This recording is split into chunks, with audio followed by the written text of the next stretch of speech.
niwe mwami wenyine watinyutse guhamagara abarushye n'abaremerewe. Ntabwo dufite isoni zo kubwira ngo turi iteraniro ry'abantu barushye bakeneye muri wowe ikiruhuko, mwami w'abami. Dushyize protokole zose ku ruhande, nyaguhora ku ngoma. Dushyize ibyubahiro byacu ku ruhande, dushyize amazina ku ruhande, dushyize ibyiza dutunze ku ruhande. Tuje kukubwira ngo tukuzaniye imiruho yacu, tukuzaniye amarira yacu, tukuzaniye ibidushobeye, kuko waratinyutse urahamagara ngo yemwe abarushye n'abaremerewe nimunsange ndabaruhura. Nta muntu n'umwe wo kwisi wifuza kugendana n'indushyi uretse wowe, niwe wenyine uzihamagara. Nta muntu n'umwe wo kwisi ukunda kubwirwa ibibazo. Amatwi yacu ajya aruha kumva ibibazo, amatwi yacu ajya yumva abantu baturushya, amatwi yacu mwami ajya arambirwa mwene ibyo. Ariko ni umwihariko wawe Kristo, wo ni umwihariko wawe.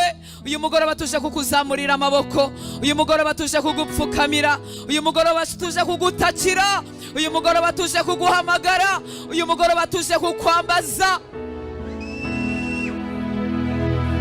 Tuje nk'abambaye ubusa, tuje nta kintu na kimwe twishingikirijeho, tuje ntacyo twikinze.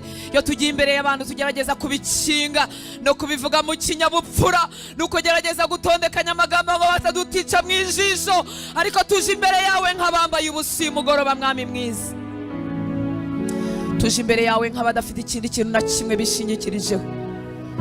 Tuje twambaye ubusa kugira ngo utwambike.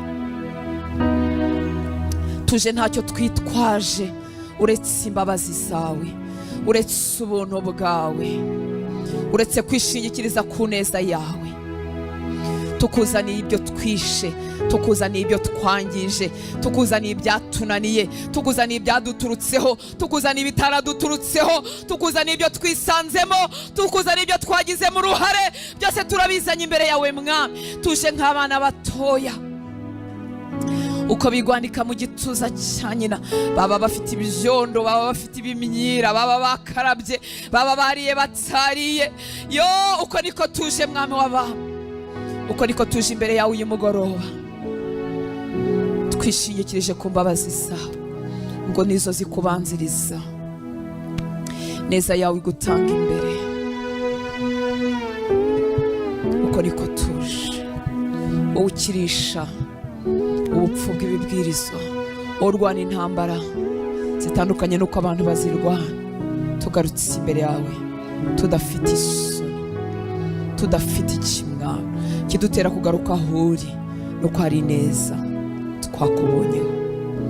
Hari andi marira uhanaguye ku maso yacu. Tugarutse kubwira ngo nayo uyu munsi yaduhanagure. Hari isoni n'ibimwaro wadukuyeho nk'umwambaro. Tugarutse kutubwira ngo dukize isoni n'ikimwaro cy'uyu munsi. Muri iri teraniro rimwe abahungu n'abakobwa batarabona n'imirimo yawe, aho bagejeje mwami babonye ari imbaraga zabo n'ubushobozi bwabo, ariko nabo baraje mukunzi mwiza kugira ngo baremere ibihamya, kugira ngo baremere mwami ibindi bimenyetso, kugira ngo ubivugire mu izina, wivuge mu izina imbere yabo mwami w'abami. Bamwe batangiranye urugendo nawe rushya, bamwe kuba batangira kugushaka ntibarabona ibitangaza n'ibimenyetso mu buzima bwabo. Ubuzima bwabo bwagiye burushaho kumanuka. Ubuzima bwabivuze hejuru, abantu barabasetse, ibihe byarabahinyuye.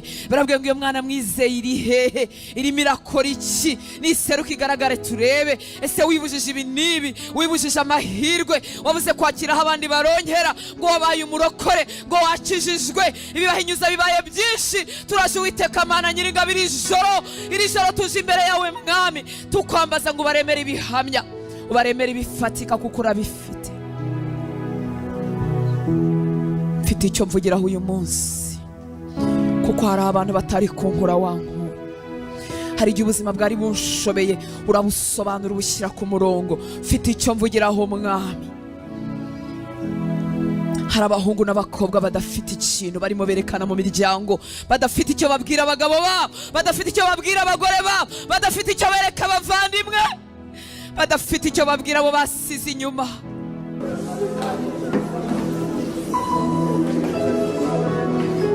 Badafite icyo babwira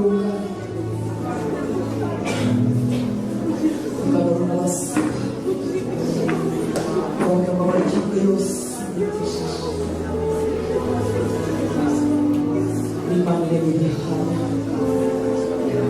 Imana ifatika, Imana ikora munsi, Imana ikiza isoni, Imana ikiza ikimwaro, Imana yambika, Imana inaguramarira ku maso, Imana inyuranye ibihe,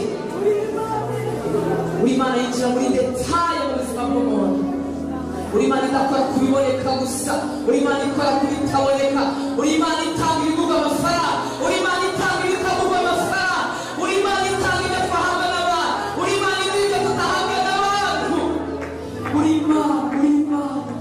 Imana yinjira muri detaye. Imana nta soni ifite, nta kimwaro dufite cyo kuza imbere yawe. Twaje gutakira aho dukwiriye gutakira, twaje kuvugira aho dukwiriye kuvugira. Ubwenge busanzwe bwatuyoboyeho gukomanga, turakomanga, tugisha inama, tureba abantu, turabigerageza kugira ngo abantu batatwita baswa, kugira ngo natwe rimwe na rimwe tutagira ngo twarasaze cyangwa twaracanganyikiwe, twakoze ibyo abantu bakora. Mwami, twarakomanze kuba turusha ubushobozi. Hari aho twagishije inama, hari aho twabajije, hari aho twasengesheje, hari amataba twatambutse, hari imisozi twazamutse, ariko uyu mugoroba tuje imbere yawe Mwami, wowe wenyine. Hagati yacu nawe nta muntu urimo, nta wundi muntu, nta wundi mediyeta dukeneye.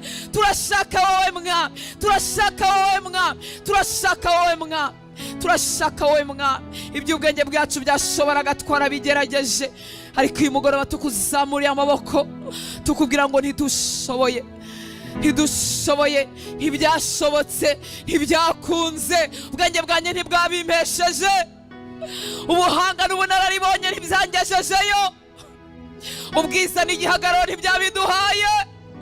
Tuje imbere yawe Mwami, wowe ushobora byose, wowe ushobora byose, wowe urema ukuye mu busa, wowe uhamagara ibitariho nk'ahari ibiriho, wowe ukura mu mwijima ukabeshaho, wowe ukura mu rupfu ukabeshaho.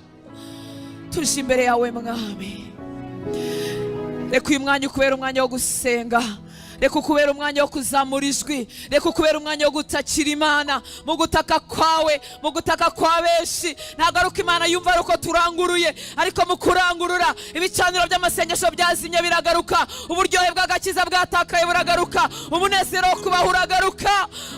Ibyo watakaje by'umwuka birakugarukamo. Rangurura witinya, zamura ijwi ryawe, vugana n'Imana yawe ikwitayeho.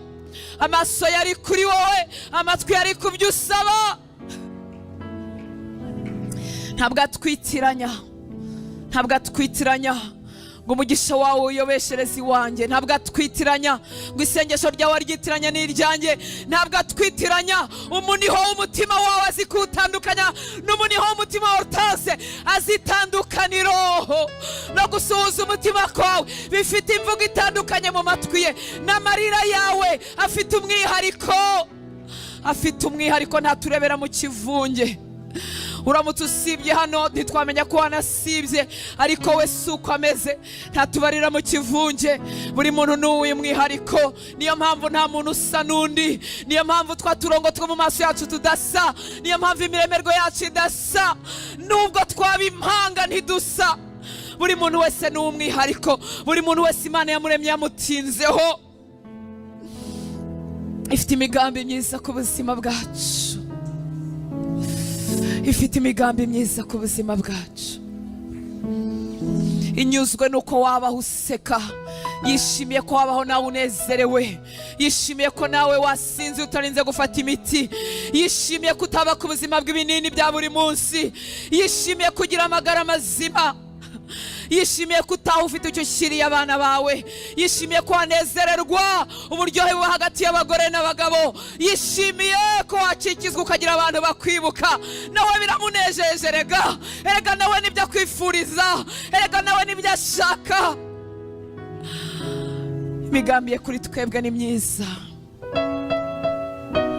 yibwira kutugirira n'amahoro si bibi.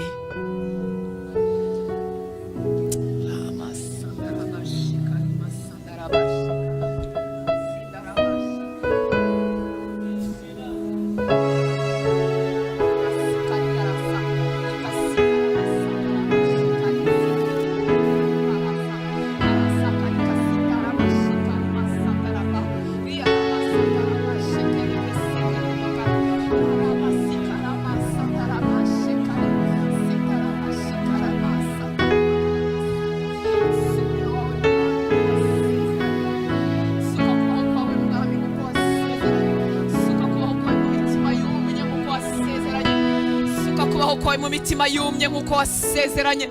Suka kubaho kwawe mu mitima yumye nk'uko wasezeranye. Hembura, hembura, hembura ubuzima bwawe burimo bumucika. Hembura, hembura, hembura, hembura. Zura, beshaho, beshaho, beshaho, beshaho ubuzima bwawe burimo bumucika. Garura ibyiringiro aho byari birimo bishira. Nk'uko wasezeranye, nk'uko wasezeranye, wasezeranye kuzura, wasezeranye guhembura, wasezeranye guhagurutsa, wasezeranye ibitwenge, wasezeranye kongera guhembura, wasezeranye kongera gusana, wasezeranye kongera guhamagara ibitariho maze bikitaba bikambara umubiri. Uri Imana y'amasezerano, uri Imana y'amasezerano. Jya uvuga urabikora. Uri inyuma y'ijambo ryawe kugira ngo urisohoze. Uri inyuma y'ijambo ryawe kugira ngo urisohoze. Uri inyuma y'ijambo ryawe kugira ngo urisohoze. Uri inyuma y'ijambo ryawe kugira ngo urisohoze. Umunyakuri.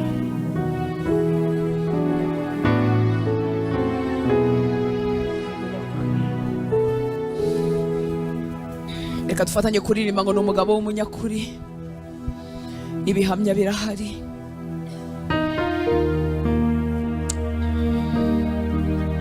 Imvugo yiwe ni ihame, ihame, ihame. Tegereza umunsi nisa. Ukaridata wabivuze bizoshika.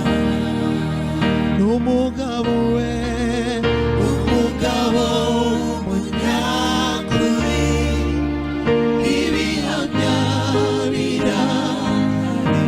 Iyo yuguruye ntawushobora kugara. Imvugo yiwe ni ihame. Tegereza umunsi nisa. Ukaridata wabivuze bizoshika. N'umugabo w'umunyakuri. Ibihamya birahari. Iyo yuguruye ntawushobora kugara. N'umugabo w'umunyakuri. Ibihamya birahari. Iyo yuguruye ntawushobora kugara. Reka mbabwire muri bimwe muziho, sindabona icyo yavuze.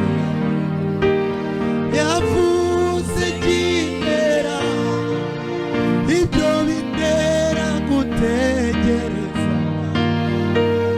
Gategereza ngome yuko nibyo ntarabona nzabibona.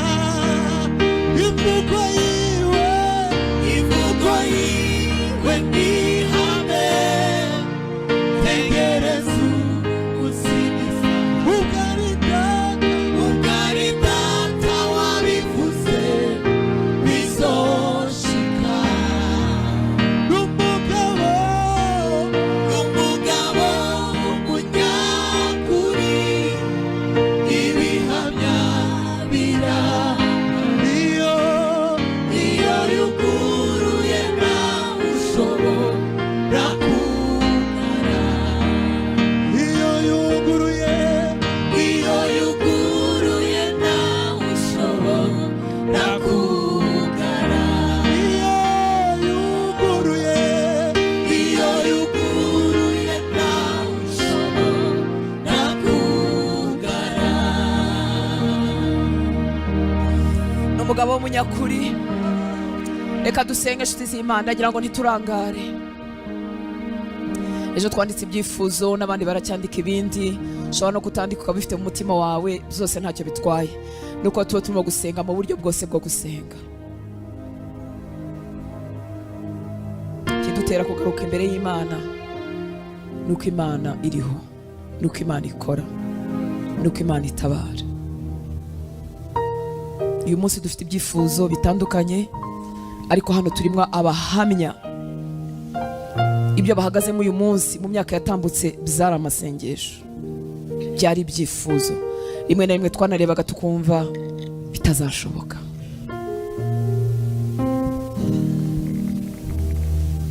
Bitazashoboka. Muri abahamya b'ibyo. Hari ibintu waba uhagazemo uyu munsi, hari akazi waba urimo, hari inzu waba utuyemo. Ese mushobora guhaguruka? Mwihangane nunanirwa wambaye urukweto rurerure nk'urwanjye urukuremo, uhagarare hasi. Mu minsi yo gusenga nta protocole. Uri umuhamya, turimo abahamya ko hari aho akazi ufite uyu munsi, hari umunsi wariraga utagafite. Ahari aho urambaye uyu munsi, ariko hari iminsi wariraga udafite n'umwenda wo kwambara. Ahari uyu munsi warakikiye, ariko hari igihe wariraga ushaka ko Imana igukikiza. Uyu munsi uri mu rugo warashatse, ariko hari igihe wariraga ugira ngo Imana iguhe umugabo cyangwa umugore. Hari ibintu dufite mu myaka yatambutse byari amasengesho. Ibyo ni ibihamya bidutera kugaruka imbere y'Imana twiringiye ko yatugirira neza. Ni ibihamya kandi twakomeresha abandi batabifite. Imana ni nyembabazi, Imana ni nyembabazi, Imana yuzuye ubuntu. Imana yifuza kuduhoza amarira, Imana yifuza kutugirira neza. Ntago yicaye ku ntebe ivuga ngo reka bumve. Gusa kuko igira imigambi, ikanahamagara, ikanahagurutsa. Hari ibintu bimwe na rimwe mu migambi yayo atari na Satani ijya yemera ko abantu bacamo. Na Satani arakora, n'ingabo ze zirakora. Bashobora guhagurukira gushyira ibintu runaka ku buzima bwacu, tukarwana n'ibintu, ariko ibyo biroroshye bikurwaho no gusenga. Ariko kuko Imana ikeneye kuzaca muri wowe kugira ngo ugire abandi bantu itabara, hari ikintu runaka gishobora gutinda ku buzima bwawe, ariko suko Imana yakwanze, suko Imana yakuretse. Igihe nasomaga ibyifuzo ni byinshi, ariko nagerageje kubisoma, ni ibintu nka bikeya nabonye bitabaye ku buzima bwanjye. Gutinda gushaka, sinatinze gushaka, nashatse ndi umupagani. Sinatinze kubyara, nahise mbyara. N'ikintu ngiye kuvuga ariko sanga kuri kamera atari cyo. Haleluya. Imana ni nziza. Wenda sinarwaraguritse, abantu bafite indwara mu mubiri, ariko ibindi byinshi, iyo Mana yangiriye ubone kabinabaramo, izagutabara. Imana izagukiza ikimwari, Imana izagukiza isoni, Imana izakugirira neza. Harimo ibyifuzo byinshi byo kujya hanze, ariko inshuro nyinshi gituma dusaba zaviza no kujya hanze n'ubukene.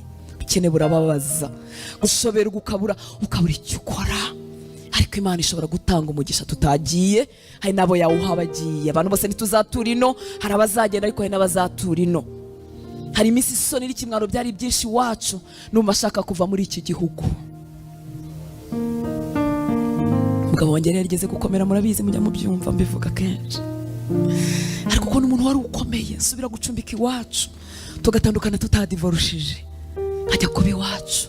Ndatekereza ndavuga ngo hari aho wahunga. Imana kubw'imbabazi zayo irambwira ngo nzaguhera umugisha muri iki gihugu. Kitabimbwira ndibaza ko mba naragiye. Ntabwo nari kuba mpunze leta, nari kuba mpunze ubukene. Gukorwa n'isoni bivuna umutima, ariko Imana yacu ishobora byose. Hari ibyago biremereye ababyeyi kurwaza, ukarwaza abana, bamwe bakarwara igicuri, abandi bakarwara autisme, bakarwara ibintu biremereye bikikubira ku mubyeyi, umwe agashoberwa. Ariko Imana yankirije umwana igicuri, yagukiriza umwana. Imana yujuje umunezero mu mutima wanjye, yabigukorera. Imana yagukorera ibyo itankoreye kuko ntari imbikeneye. Ni Imana yo kwizerwa. Mu masengesho yawe uyibwira uti Imana wategekeye umugisha wanjye kuba uhamenyeshe. Igisubizo gishobora kutaba muri visa, gishobora kutaba kujya muri Amerika, kuko hari abo tuvugana bariyo barushye. Kuko Imana igira imigambi, igiye kurema ahantu yakugeneye kuzaba. hari abantu yakugeneye kuzakorera, hari abantu yakugeneye kuzagirira umumaro, ifite imigambi. Niba babumba ibintu byose bagena ngo bizakora iki, niko Imana ifite imigambi ku buzima bwawe. Niko ko mu gushoberwa shakisha visa, gerageza shakisha green card, ariko urenzeho kuvuga ngo Mana umugambi wawe ku buzima bwanjye ni uwuhe, ni hehe wangeneye kuzagirira umugisha. Ijambo ry'Imana rivuga ngo niba dufite ibyo kurya n'ibyo kwambara tunyurwe nabyo, ariko hari n'igihe umuntu aba atabifite. Ntabwo Imana inezezwa nuko ejo utazi icyo uzagaburira abana bawe. Ntabwo Imana inezezwa nuko ubunze umutima wibaza umwenda wo kwambara. Ntabwo biyinejeje. Ntabwo ari umugome, ni umubyeyi, ni inshuti. Reka tumutakire inshuti z'Imana. Ikidutera kumutakira nuko tuzi ko agira neza. Dufite ubuhamya bw'abagabo batashye mu mago barakizwa. Ntabwo wawe yananiye Imana. Dufite umuhamya w'abagore bavuye muri rikeri, bava mu nzoga, bamenya Imana, bubaka imiryango yabo. Ntushobora kumva agahinda umwana agiramo na nyina atemba. Ushize naganaga n'umwana w'umukobwa ambwira ati ibindi byose ni byiza, ndanezerewe mu rugo rwanjye ariko kubona mama yasinze. Dufite Imana ikiza, dufite Imana ibohora. Ntabwo abanywa inzoga bose ariko babikunda, ariko Satani ni umuriganya, ni umugome. Ariko gusenga kw'abera kwatuma imbohe zacu zibohorwa. Nimureke tumutakira arumva. Shyira protokole ku ruhande, ushyira ibindi bintu ku ruhande, uzamura ijwi ryawe dufatanye guhamagara Imana. Nanejejwe n'umuntu umwe wanditse ngo Imana ngo igi breakinga protokole. Ni ukuri Imana igi breakinga protokole. Imana ijya inyuranye ibyari bimeze nk'amategeko kugira ngo ubuzima bw'umuntu butabarwe. Imana ijya ibikora. Imana ijya ibikora. Imana yakura iburengerazuba, yakura iburasirazuba, ikakuzanira icyaguhoza amarira, ikakuzanira icyagutera ishema, ukagendana ishema, ukagenda wemye. Ntabwo Yesu yapfuye kugira ngo gusa mu mwuka wawe uhinduke umwana w'Imana, uzatambuke utaruka imibabaro yose, winage mu ijuru. Arabizi ko ufite ubuzima hano ku isi, arabizi ko ugihari, arabizi ko hari ibyakunezeza ukagenda wemye hano ku isi. Inkomoko y'ibibi ni icyaha na Satani. Niyo mpamvu dukwiriye kucyanga, niyo mpamvu dukwiriye kuborozwa nacyo. Bibi byose bituriza n'ingaruka y'icyaha. Abatubabaza nuko baba bagiye mu byaha, batabigiyemo baba abantu beza twaryoherwa. Ariko Data ngo akomokaho n'ibyiza byose, impano nziza itunganye, don ziri parfait, zinogeje, nziza, ngo nizo zituruka kwa Data. Ntabwo akwanga, Satani ntakagushuke ngo aguhungira ku Mana ubura aho ugana, kuko wumva n'Imana yagutaye. Abantu benshi bafite agahinda gakabije nuko batazi kwakira urukundo rw'Imana. Abantu bafite depression, abantu bafite agahinda gakabije gatuma agomba kunywa imiti rimwe na rimwe na doze bagakomeza bakazizamura, kuko iyo yaramaze kumenyera intakimufasha nuko batarakira urukundo rw'Imana. Urukundo rw'Imana ruragukinguriye. Imana yagukiza agahinda ku buryo bwose, yamanuka mu mizi. Hani igihe umuntu agira agahinda atazi icyo akamuteye, akajya agira ngo niwe ubyigira, akajya agira ngo niwe ubyitera, akireba akavuga ati ko nta bibazo bikomeye nahuye nabyo. Satani yaca ahantu hariho hose, ariko imbabazi z'Imana ziri kumwe natwe kugira ngo itugirire neza, tugirire neza. Tugiye gusenga, ugiye kubivuga mu mazina. Inshuti ni Data, ni Umwami, ashobora byose byose byose. Yatubwiye ngo tuvuge imbabazi, tuvuge n'imbaraga ze. Hari igihe umuntu aba umwigishwa wa Yesu mwiza, turaza kuhasoma ku buzima bwa Petero, ukaba umwigishwa wa Yesu mwiza, ukaba umudisipure mwiza, ukanyurwa n'ijambo ry'Imana, ariko ukakira imibabaro yose, ukibagirwa ko Imana mugendana atari umwarimu gusa, ukibagirwa ko ari n'Imana y'ibitangaza, n'Imana y'ibitangaza.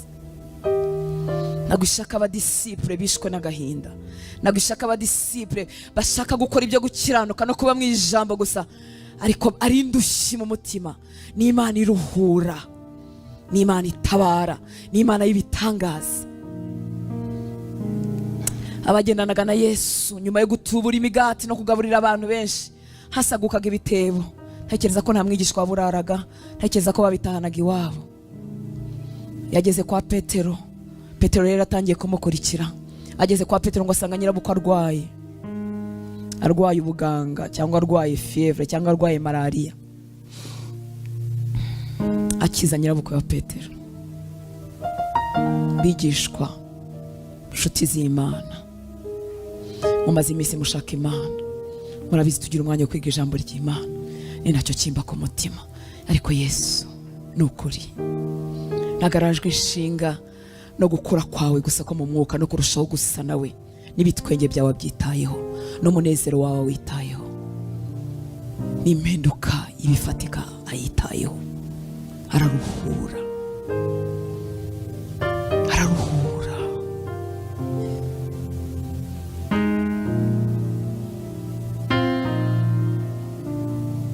Katwongeye turime ngo ndi hano ku birenge byawe,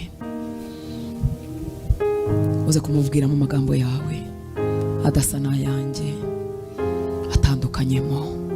Uze kubimubwira mu mazina yabyo, mubwire kuri ku birenge bye ari ushaka. Ndanyuza mureke gusenga kuri mikrofone kugira ngo nawe usenge uburyo bwawe, uzamura ijwi, wirengagize uwo mwicaranye. Niba ari na fiance ujye ku ruhande umuhunge, niba ari uvugane n'Imana yawe. Ushobora gupfukama, ushobora kuba kuva waba utarasenga upfukamye, wabyigira hano. Ushobora kuba utazi kuzamura ijwi, wabitangirira hano. Ushobora kuba utazi kuzamura amaboko gutya, wabitangirira hano.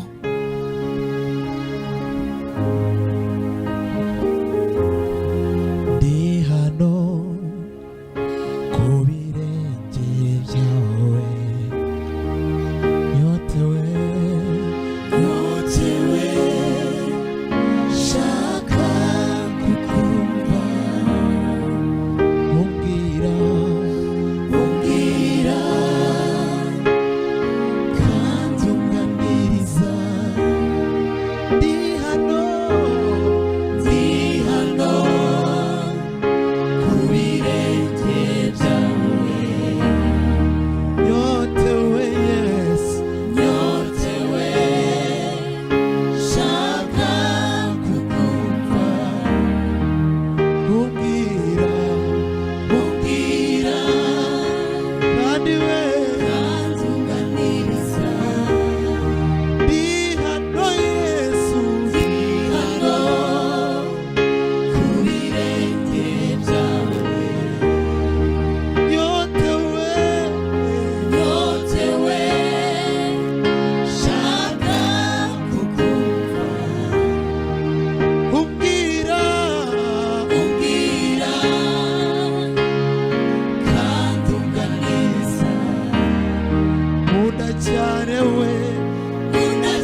duhamagaye abarushye n'abaremerewe mwami.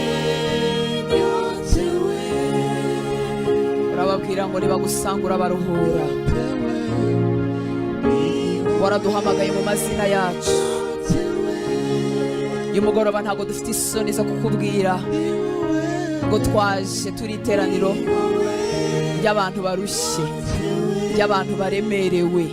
Hano ntabwo twaje muri konferanse yindi, ntabwo twaje mu nama zo kujya inama no gutanga ibitekerezo, ahubwo twakuzaniye imiruho yacu, twakuzaniye ibituriza, twakuzaniye ibidutera gusuhuza umutima, twakuzaniye ibiduhetamisha, twakuzaniye ibyatwambuye ijambo, twakuzaniye ibyasenye dignity yacu, tugatakaza dignité, tugatakaza ijambo, tukabura ijambo mu rungano, tukabura ijambo mu bandi bagabo, tukabura icyubahiro mu bandi bagore, tukabura ijambo mu miryango yacu.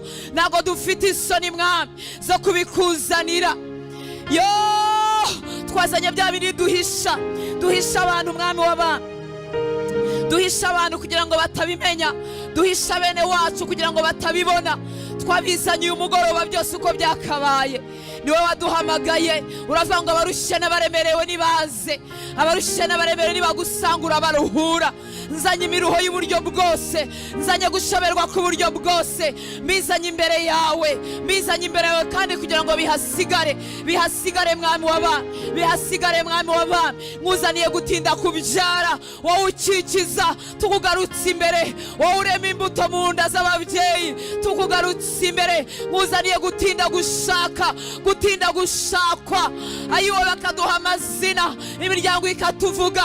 Tukuzaniye icyo kimwaro n'izo soni. Wowe utanga abagabo, urabafite mu bera, urabafite mu birabura, urabafite wateguye, ufite abahungu n'abakobwa bakubaha, umaze iminsi utegura. Mwami turabagusabye, turasaba ubukwe kuri iki gicaniro cy'abarinzi muri uyu mwaka wa 2023 mu izina ryawe Yesu. Niwe wavuze ngo si byiza ko umuntu aba wenyine. Ntabwo hari Adamu yari kubimenya, ntiyari kumenya ko akeneye uwo babana, ariko ni umushinga wawe. Abakobwa bacu ntibazasaza badashatse, abahungu bacu ntibazashaka bashaje, bazashaka bagishoboye kubyenjoyinga, gukikira abahungu babo n'abakobwa babo. Ndahamagara umugisha w'urushako aho uturuka hose, ndawuhamagara umugisha utari umuvumo, umugisha utari mwamaganya, umugisha utarimo gusuhuza umutima. Ndarema ubukwe, ndarema gushaka, aho amategeko yo kudashaka yatanzwe agatangwa mu miryango, akubakwa mu isi yo mu mwuka. Uyu mwanya y'amategeko ndayasenya mu izina rya Yesu Kristo w'i Nazareti, mu izina ryawe Yesu. Ndavuguruza ijambo ribi ryose ryavuzwe ku mukobwa, ryavuzwe ku muhungu, aho ijwi ryanjye rigera rimanukana imbaraga zo kumenagura uwo muvumo n'uwo mugozi mu izina rya Yesu. Ndavuga gukikira abahungu n'abakobwa uko babyifuje mwana, uko babyifuje, uko babyifuje. Abifuza kubyara abana 4, abifuza kubyara 3, abifuza kubyara 2, abifuza kubyara ikindi gitsina, byose urabifite mwami w'abana, byose urabifite. Ufite abakobwa n'abahungu. Igituma tugaruka huri nuko twabonye ukikiza abagore nyuma y'imyaka, nuko twabonye uha abagabo imbuto mu nda nyuma y'imyaka, nuko twabonye ukiza ku gahinda. Twarakubonye, dufite ibihamya, dufite abahamya, dufite abagore n'abagabo muri iki gihugu wakikije nyuma y'imyaka myinshi. Barahari mwami muri iyi nzu, muri iyi nzu. Imbuto zo mu nda, imbuto zo mu nda, imbuto zo mu nda, imbuto zo mu nda, imbuto zo mu nda. Ubushobozi bwa kigabo bugarukaho bwatakaye. Rama sandara bashekeremese, rima sandarobos.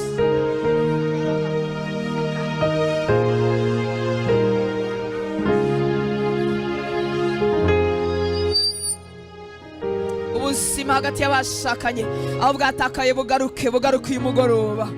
Uyu mugoroba ibintu bihinduke, iri joro bihinduke mu cyumba cy'iwabo, bihinduke mu rugo rw'iwabo, bihinduke mu muryango we, bihinduke mu miryango ya bene wacu, bihinduke mu miryango ya bene wacu, bihinduke mu bavandimwe bacu, bihinduke muri za nshuti zacu tuziranyeho, bihinduke no muri babandi tutazi aho ijwi ryacu ribasha kugera.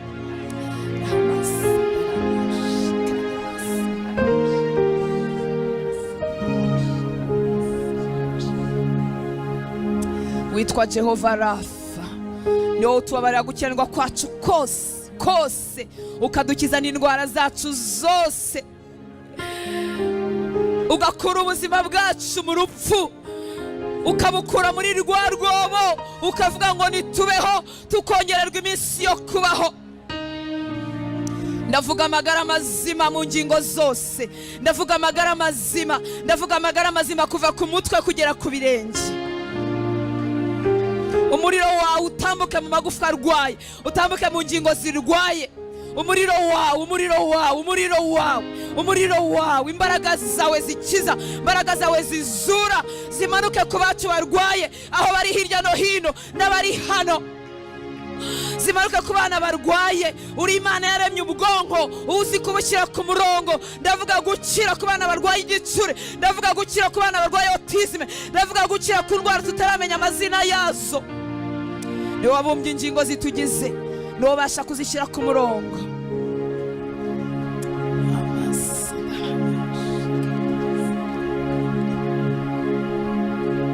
Isi n'ibiyuzuye n'ibyawe mwana. Ijambo ryawe ryaratubwiye ngo uyu usonza ntiwarinda kutubwira, kuko ubutunzi amatungo yose ay'ibirarashyamba yo mu misozi yose n'ayawe. Isi n'ibiyuzuye n'ibyawe. Ufumbatura igipfunsi cyawe ugahaza kwifuza kw'ibintu nta nkaswe uko abantu waremye mu ishusho ryawe. Ijambo ryawe rirambwira ngo se ku igishwi kimwe kigura amafaranga 2 gusa, iyo kiguye hasi ko bimenya nta nkaswe umwana w'umuntu. Ndavuga umugisha mwami w'abantu, ndavuga umugisha w'imirimo, umugisha mu bucuruzi, umugisha mu kazi, gukingurirwa imiryango yo gukora mu izina rya Yesu. Dosiye ze nizigira igikundiro, dosiye ze nizigire fave, dosiye ze nizimurwe n'abamarayika, abamarayika bazishyira ahagaragara, abamarayika bazibutse, izina rye ryibukwe mu buryo bw'igitangaza. Tuzagaruka hano kugushima no kugutangira intahe, tuzabikomeresha abandi, tuzabibwira abazaba bacogoye. Uri Imana ibeshaho, imibare yawe itandukanye n'iyacu. Ntiwigeze ubura ukugira, ntiwigeze ubura aho ukura, ntiwigeze ubura ukugenza. Watungishije ubwoko bwawe Mana mu butayu imyaka 40, igikoni cyo mu ijuru kitarareka guteka niba haba n'igikoni, ariko warabagaburiye kugeza igihe bagereye i Kanani. Urabifite, ufite ibyo kurya mu bubiko bwawe, ufite imyambaro mu bubiko bwawe, ufite amafaranga mu bubiko bwawe.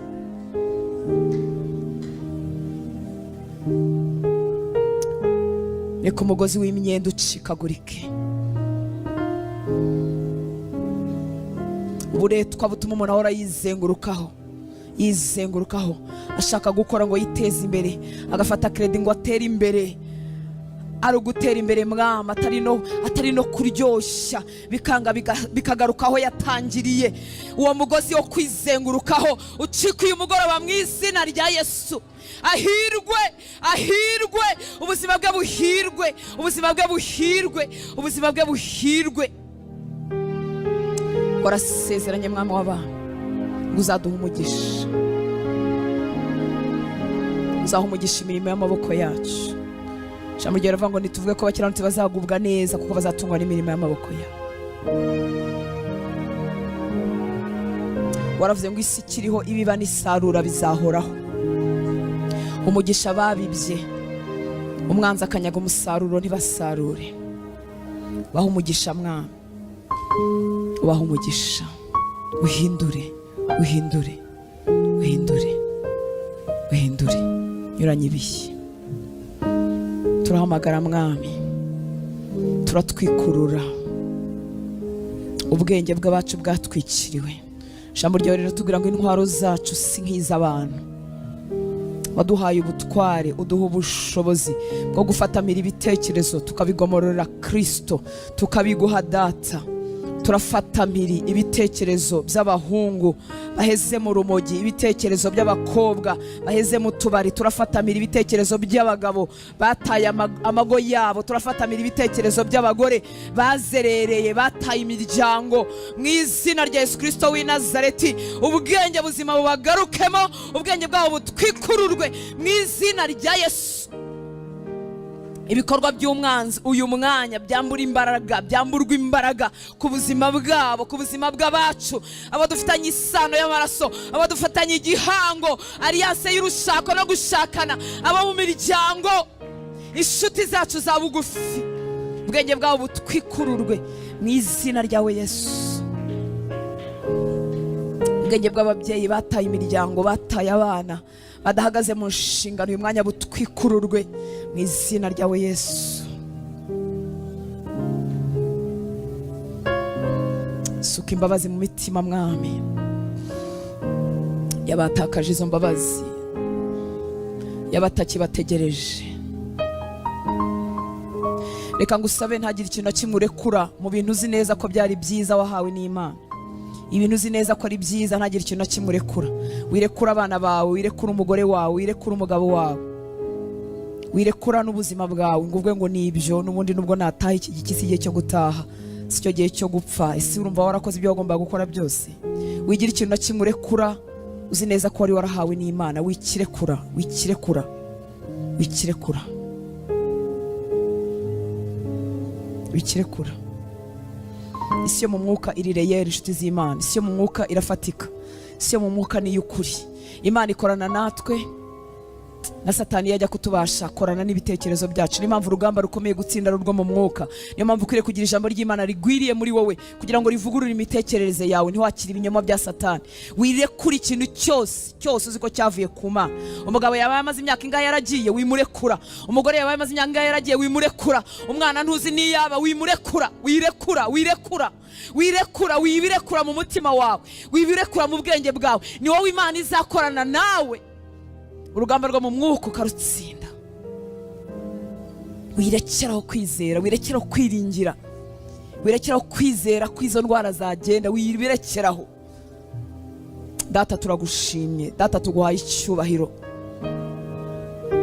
Twakiriye iyo imitima y'imbabazi yo kubabarira abagabo bazaba bagarutse, yo kubabarira abagore bazaba bagarutse, yo kwakira abana bazaba bagarutse. Imitima itarekuye imigambi myiza, itarekuye ibyiza udufitiye. Imitima itarekuye,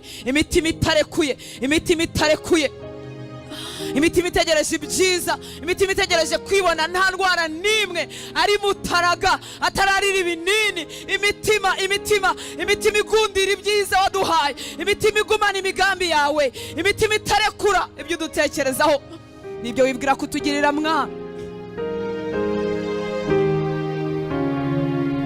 Imitima itajugunya abavandimwe babaye babi, imitima itajugunya, itarekura abavandimwe batubanye abarozi bakatujyana mu bupfumu. Imitima itabarekura kuko nabo bakeneye imbabazi zawe, nabo gukizwa.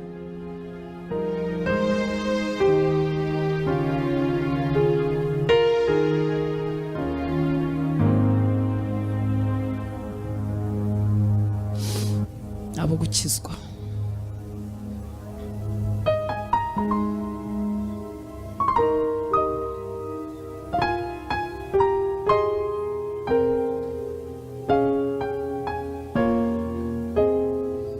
Yesu agutiza umutima we, Yesu dutiza umutima wawe. Duha umutima umeze nk'uwawe, duha umutima umeze nk'uwawe, duha umutima umeze nk'uwawe. Buntu bw'Imana buri kumwe natwe, buntu bw'Imana buri kumwe natwe. Neza y'Imana ntitureka. Kwiye kurenga urwo rwego, kwiye kuharenga. Yesu arifuza gukorana nawe.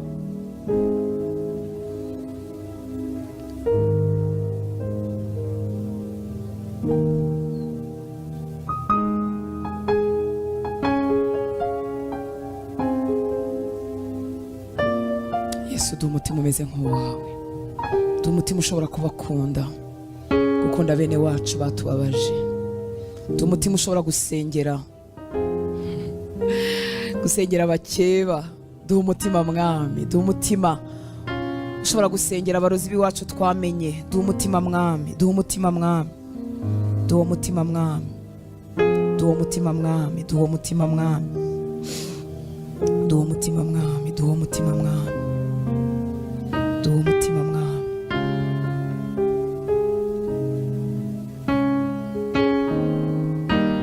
Reka twongere dufatane dusenge.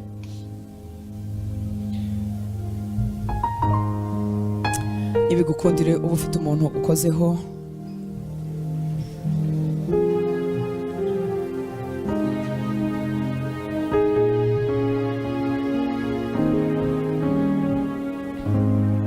ijambo ry'Imana riratubwira ngo uko data yatumye Yesu niko natwe twatumwe. Uri intumwa mu cyimbo cya Kristo. Dukoranaho kugira ngo tugire contact, twakire izo mbaraga z'Imana, twakire uko gukora kw'Imana. Turifuza gukora isengesho ryo mu butware. Ubutware bwawe burushaho kuba hejuru y'ubw'abakozi ba Satani uko urushaho kugira umutima nk'uwa Kristo. Ntabwo Imana yaguhishurira intambara zose z'umwuka ugira n'inkomoko yazo kuko utabasha kubyihanganira, kuko bitugora. Igende tumenyeshaho gake,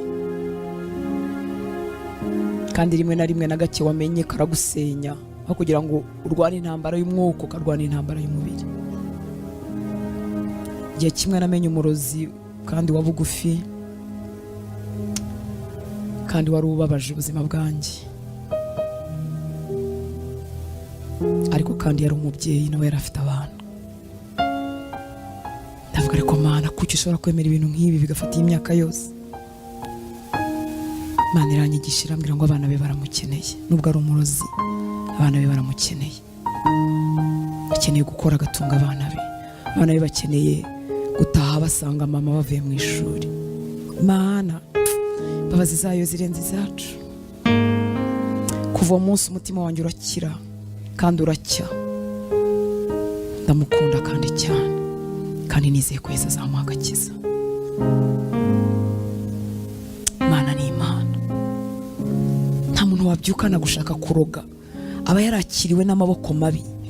Iyo uvukiye mu maboko mabi ukagira ibyago, ukagira nka mama mubi ufite ishyari, biroroha kukujyana mu bapfumu, biroroha gukingura umuryango w'uburozi, biroroha.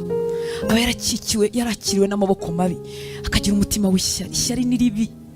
Ishyari ryanga umuntu ntacyo atenda gutwara ibyanjye ngo bibibye, ariko ishyari ni ribi. Ishyari n'umuryango Satani akoreramo. Abarozi rero dufite hirya no hino nabo sibo, ahubwo bakiriwe n'amaboko mabi, atari mu rukundo, bakura batyo bihinduka uruhererekane. Abo nabo Yesu yarabazi. Ntugira ngo twakijijwe ngo kuko tutari abarozi natwe twarabo kurimbuka. Ushobora kuba utararoze, utaragiye mu bapfumu, ariko nawe wari wo kurimbuka nk'uko nawe yari wo kurimbuka. Yesu yarabazi, kandi igihe wowe ngo Imana yampaye isezerano ko azakizwa neza, ndabitegereje. Ntabwo yambwira benshi kuko hari aho yasanga umutima wanjye utabasha kubyihangana. Biragora iyo umuntu utakeka usanga burya ari intumwa ya Satani, bivuna umutima. Ariko bimwe mu bidushyira hejuru mu mbaraga z'umwuka, mu butware bw'umwuka, ni ukurushaho gutunga umutima nk'uwa Kristo, ukarwana urugamba rw'umwuka gusa, nta rw'umubiri. Mwacitse mu miryango yanyu, nimugaruke mu miryango yanyu, nimugaruke mu miryango yanyu, kuko no kujyayo kwacu hari icyo kujyana. Ni koko Satani arakora.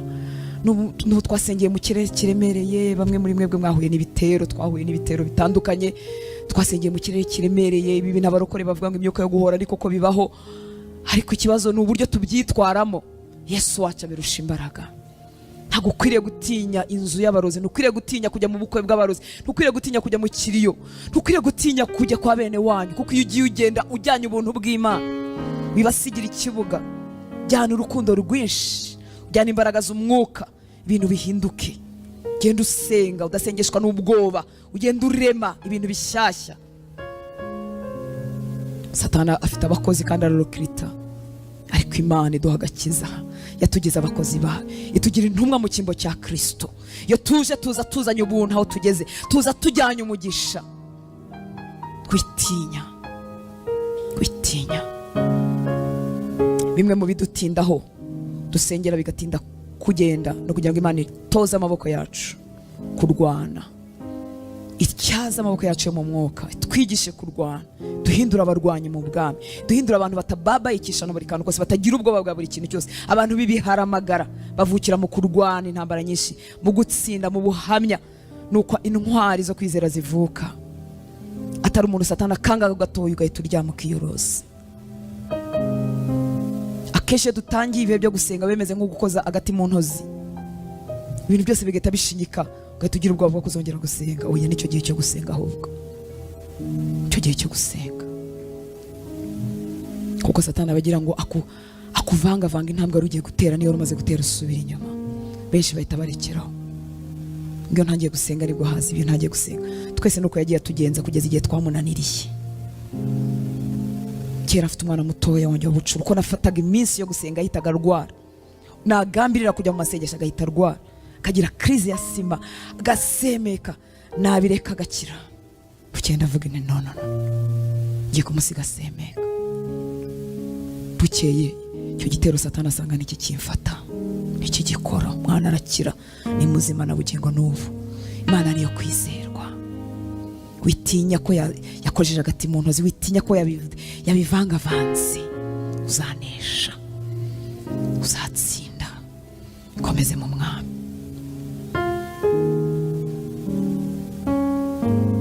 Data, turagushimira ubutwari n'ubushobozi waduhaye, turagushimira ko watanze Kristo ku bwacu. Abantu banjye bajyaga burira hariya babyibagiwe, mwurire mwihuse, hagira burira hariya bafate kura muri ibyo hera. Ndagushimira ubutware waduhaye, ndagushimira ubushobozi waduhaye, ndagushimira imbaraga waduhaye, ndagushimira abo watugize bo muri Kristo Yesu. Ndagushimira ndagushimira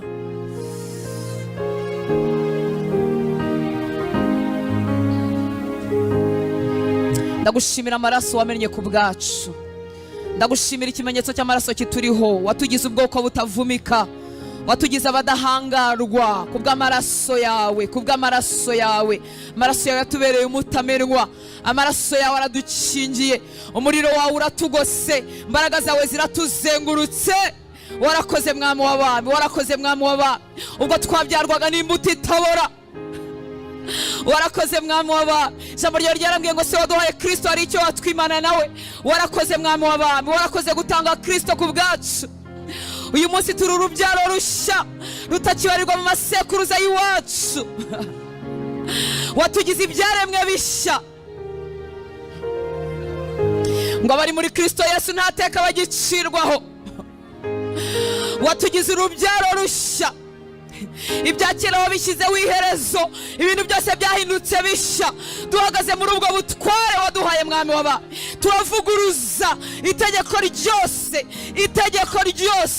ijambo ryose ryatinze ku buzima bw'abana bawe, ritagombye kubatindaho mu izina rya Yesu. Ijambo ribabuza gutunga umugisha, ijambo ribabuza gutunga amahoro, ijambo ribabuza gutera imbere. Itegeko ribi ryashyizwe ku buzima bwabo rivuga ngo ntibazatunganirwa, ubwonko bwabo ntibuzakora neza, ntibazakikira ku gihe, ntibazagira umugisha mu biganza byabo. Iryo tegeko ndarivuguruza mu izina rya Yesu Kristo w'i Nazareti. Ndabavugaho umugisha no kugirirwa neza. Itegeko ribi ryashyizwe ku buzima bwabo rikavuga ngo ntibazashaka, rikavuga ngo niba nashaka bazaruha, yego bazaganya. Iryo tegeko ndarivuguruza mu izina rya Yesu Kristo w'i Nazareti. Bazashaka, bazakundwakazwa, bazatwita, bazabyara, bazakikira abahungu n'abakobwa, bazashagarwa, bazambara agatimba, bazitwa abatoni, bazitwa abanyamugisha, bazitwa abahiriwe. generasiyo zizabita abahiriwe, imiryango y'iwabo izabita abahiriwe.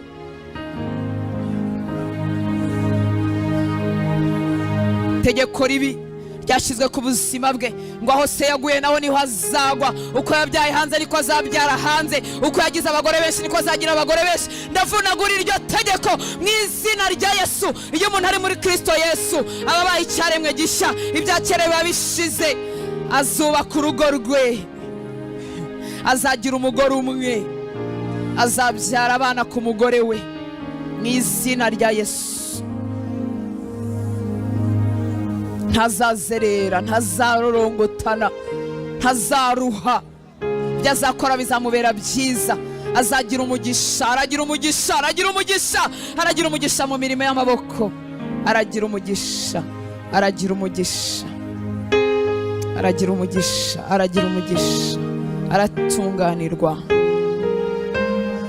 Ntabwo azakenyuka, azarama, azisazira, azasaza gukorera, azasaza kubaha, azasaza kubahisha, azarera abana be, azakikira abuzukuru.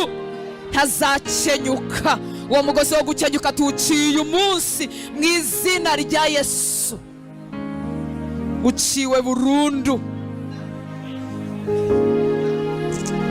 Azarangiza ibyo yagombaga gukora, azakora ibyo yari yaragenewe gukora byose. Ntazamugara, ntazicwa n'indwara, azasaza. Amasandarabasha.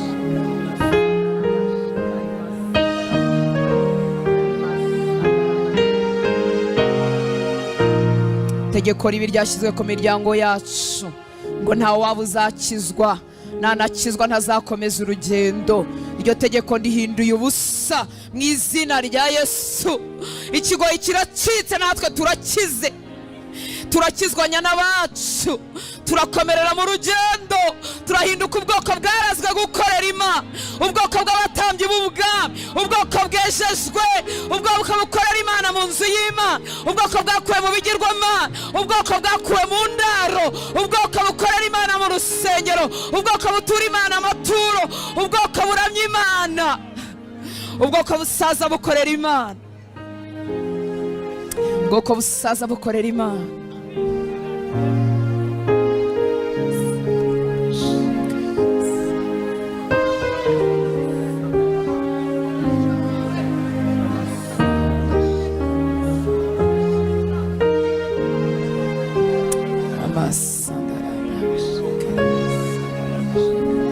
Ndagushima Mwana, ndagushima Mwana, ndagushima Mwana, ndagushima Mwana, ndagushima Mwana, ndagushima Mwana, ndagushima Mwana, ndagushima Mwana, ndagushima Mwana, ndagushima Mwana, ndagushima.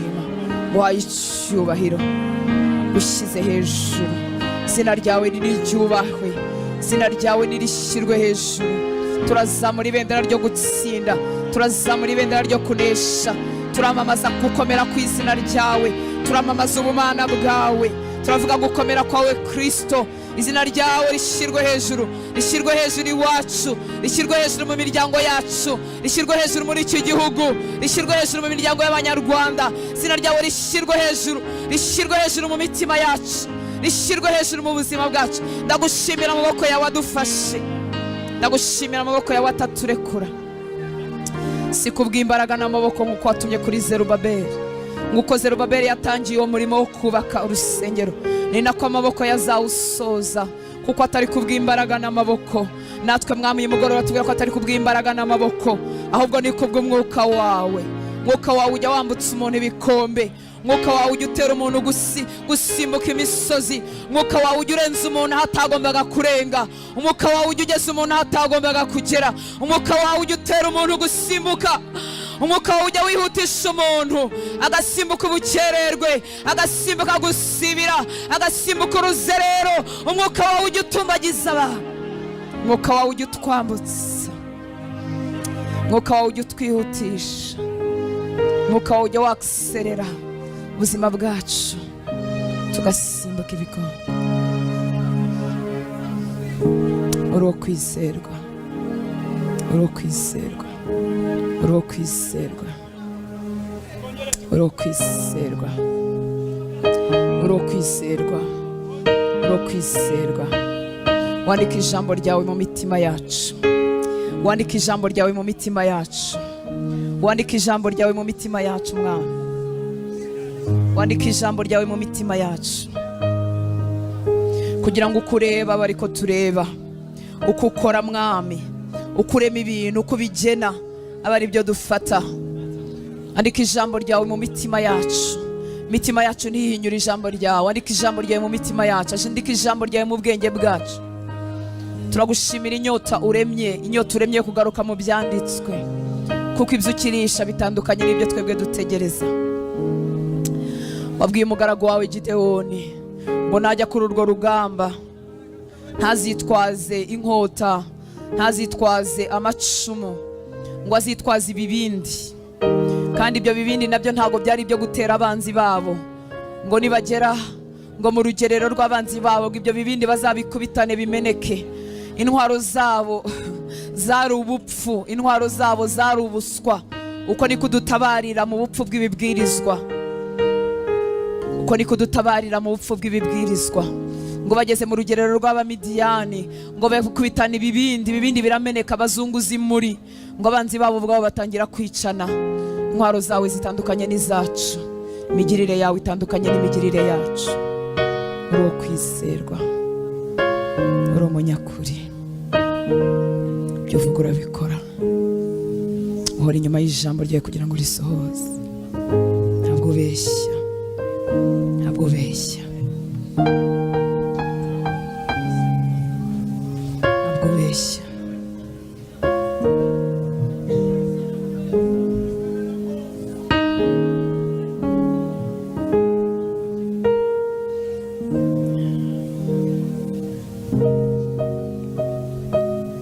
Ngo nuko bamaze kubohesha Yohani, Yesu ajya i Galilaya avuga ubutumwa bwiza bw'Imana ati, igihe kirasohoye, ubwami bw'Imana buri hafi, nuko mwihane mwemere ubutumwa bwiza.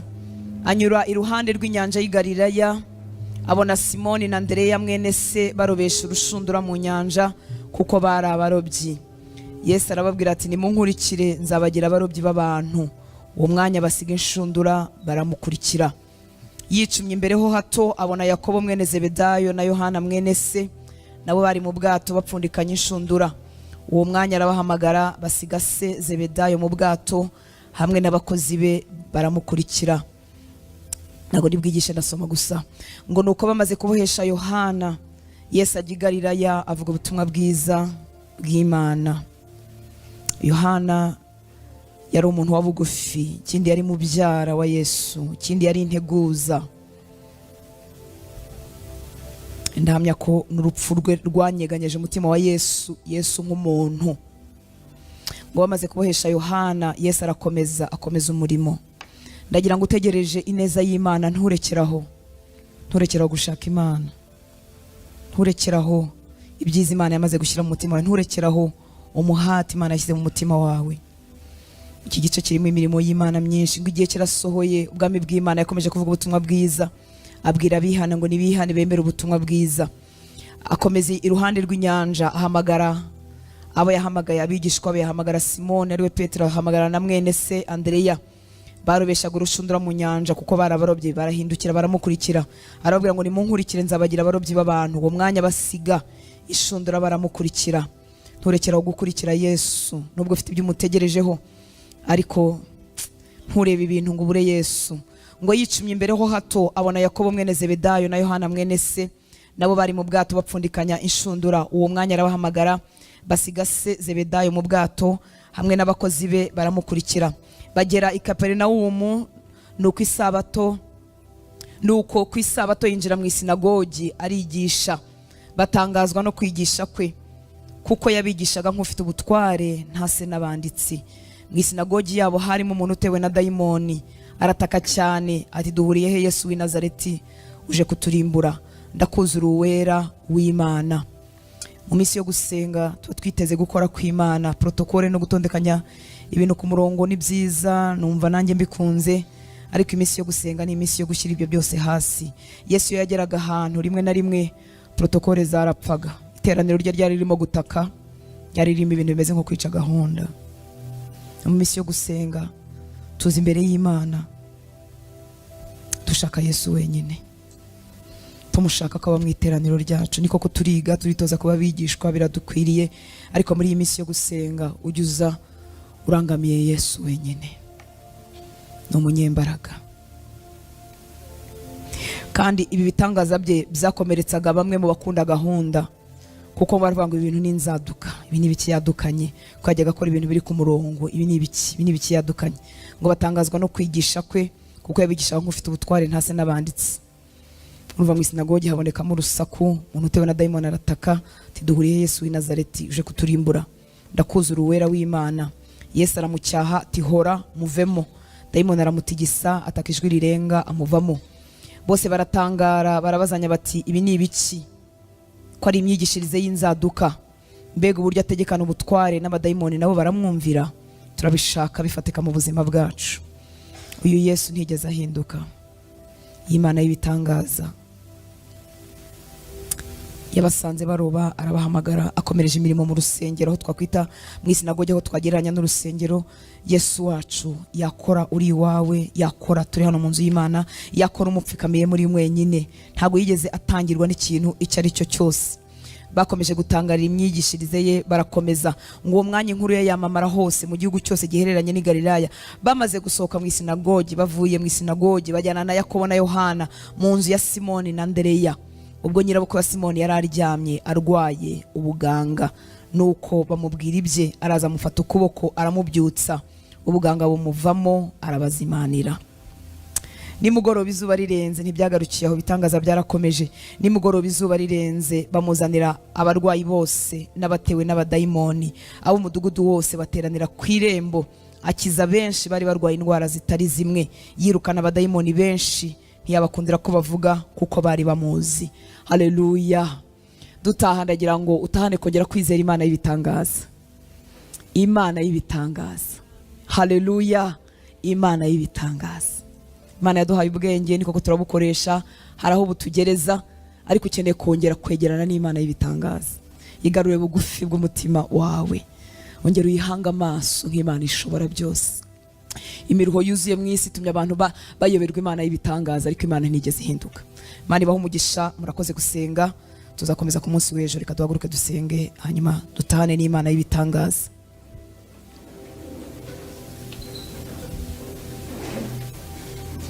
Yahamagaye ba Petero kugira ngo bayikurikire, niyiduhamagarira gukizwa, niyiduhamagarira mu mihamagaro itandukanye, ariko ntigarukiraho. Ntabwo ibahamagarira gukizwa, turabikwifuriza, ndetse niba utarahaye Yesu ubuzima bwawe uze dusigarane hano imbere, Sandra agufashe gusenga.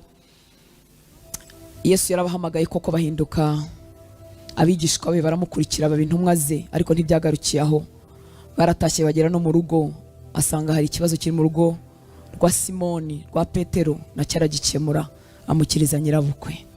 Ntabwo Yesu yaguhamagaye ngo umuririmbyi gusa, umuvugabutumwa gusa, menye bibiri bifate mu mutwe, bigarukiye aho. N'ibibazo biri wawe abyitayeho. Inkuru ze zaramamaye, amaze gukiza nyirabukwe wa Petero. Urumva muri quartier hose barabimenye, bazana abarwayi, bazana abarimo amadayimoni, bazana, arakomeza arakiza ikigoroba cyose. Datarambwira kongera gushimangira mu mutima wawe kwizera Imana y'ibitangaza. Kuraho akadomo aho washyize akadomo, gakureho. Siko bizahora, wamutegereza. Siko bizaba, ntabwo bizahora niyo sura bifite. Ni Imana y'ibitangaza, abamutegereza ntibakorwa n'isoni. Wahari kurira kwararira umuntu, ariko Imana igeza n'igitondo cy'impundu. Ngera utegereza igitondo cy'impundu ku buzima bwawe. Ngere wizera Imana itari mwarimu gusa, Imana y'ibitangaza. Imana yarema igitangaza aho utakigitegereje. Imana yarema igitangaza, wowe wagendanaga n'Imana mu buryo bwiza bw'ikinyabupfura bwa logique, nabyo ni byiza, bituma umuntu amera nk'aho ari imfura rwose, akagira ingeso nziza, ariko we wagendanaga n'Imana muri ubwo buryo, Imana irifuza kugutangaza, igacanganyikisha logike zawe, ikakurenzaho ubwenge bukugeza, ikakurenzaho diplome zikugeza, igaseruka ukayibona nk'Imana y'ibitangaza, bikagusaza.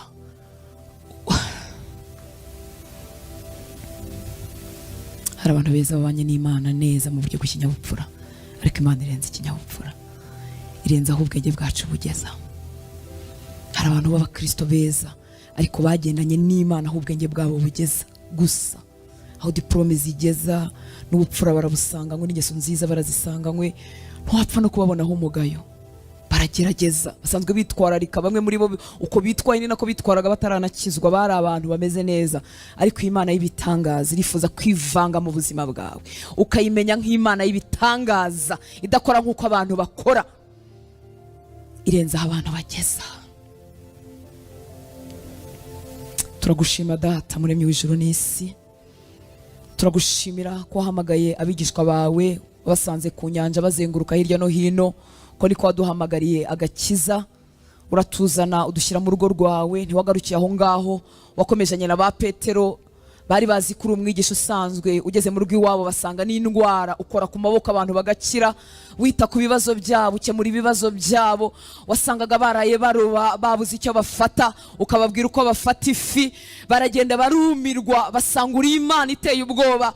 Imiyaga yabateraga ubwoba bazi ko bagiye kurohama, ukavugana n'umuyaga bakongera bakumirwa, bakavuga ngo uyu ni muntu ukivugana n'umuyaga. Reka Uwiteka Mana Nyiringabo, wowe wavuze ngo imbaraga n'imbabazi zawe ziratubanjirije muri iyi minsi, reka iby'imbaraga bikomeze gukoreka mu buzima bw'abana bawe, bongere bumirwe batangajwe n'imirimo yawe, bongere bumirwe batangajwe n'ineza yawe, ubarengereza aho bagejeje basabanya guhora ku ngoma, ubatunguze neza, ubatunguze ibitangaza, imbabazi zawe zibazenguruke, baryoherwe n'urukundo rwawe, bakira amahoro ari muri wowe Mwami mwiza.